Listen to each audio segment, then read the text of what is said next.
বন্ধুরা আপনাদের সবাইকে জানাই রাস পূর্ণিমার অনেক শুভেচ্ছা। আজকে সন্ধেবেলায় চলে এসেছিলাম হাওড়া ময়রাপাড়া হরিসভা রাধাকৃষ্ণ মন্দির। এইখানে এই বছর Hollywood movie Pirates of the ক্যারিবিয়ানের ক্যারেক্টারগুলোর মডেল তৈরি করেছে। বেশ সুন্দর লাগছে দেখতে। আর এখানে রয়েছে শ্রী শ্রী রামকৃষ্ণ দেবের জীবন্ত মডেল। রাধাকৃষ্ণ মন্দির দেখুন কি সুন্দর সাজিয়েছে। আর এই যে রাধাকৃষ্ণ প্রতিমা খুব সুন্দর লাগছে। এখানে নিচে নানা রকম পুতুল দিয়ে খুব সুন্দর করে রাস সাজানো হয়েছে।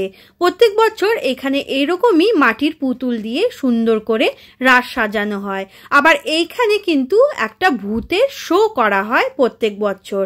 তাহলে চলুন গিয়ে দেখি এই বছর কিরকম কি ভূতের শো করা হয়েছে। এখানে পুরোপুরি রাস শুরু হবে 6 নভেম্বর থেকে আর রাস থাকবে রবিবার 9 নভেম্বর অবধি।